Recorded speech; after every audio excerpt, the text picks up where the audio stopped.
এক ভক্ত অনেক কষ্ট করে দূর দেশ থেকে সরু সুগন্ধি চাল আনিয়েছেন এবং একজন ভক্তিমতী মহিলাকে দিয়ে সেই চালের ভালো পিঠে তৈরি করিয়েছেন মাকে খাওয়ানোর জন্য।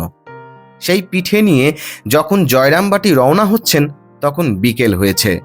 রওনা হওয়ার মুখে জনৈক ব্রাহ্মণ ভক্ত তাকে মনে করিয়ে দিলেন, মা ব্রাহ্মণের বিধবা, রাতে চালের জিনিস তিনি মুখে দেবেন না। ভক্তটির মাথায় আকাশ ভেঙে পড়ল। সত্যিই তো, এ কথা তো তার আগে মনে হয়নি। এত পরিশ্রম, এত আশা, সব বুঝি বৃথা গেল। যাই হোক, তিনি ঠিক করলেন মায়ের উদ্দেশ্যে তৈরি জিনিস মায়ের পায়ে নিয়ে গিয়ে নিবেদন করবেন। গ্রহণ করতে হয় তিনিই গ্রহণ করবেন, ফেলতে হয় তিনিই ফেলবেন। জয়রামবাটি যখন পৌঁছলেন তখন সন্ধে।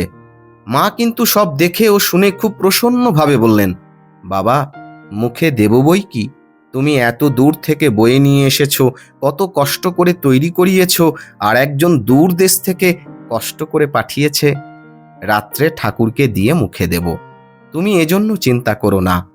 উপস্থিত একজন সন্তানকে লক্ষ্য করে মা হাসি মুখে বললেন, ছেলেদের জন্য আমার কোনো নিয়মকানুন ঠিক থাকে না। অনুরূপ আরেকটি ক্ষেত্রে মা একবার বলেছিলেন, ছেলেদের কল্যাণের জন্য আমি সব করতে পারি।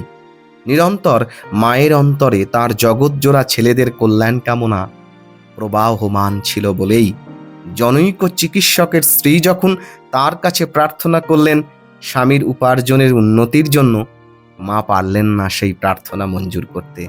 বললেন, বৌমা, এমন আশীর্বাদ করব আমি, লোকের অসুখ হোক, কষ্ট পাক, তা তো আমি পারবো না মা। সব ভালো থাকুক, জগতের মঙ্গল হোক।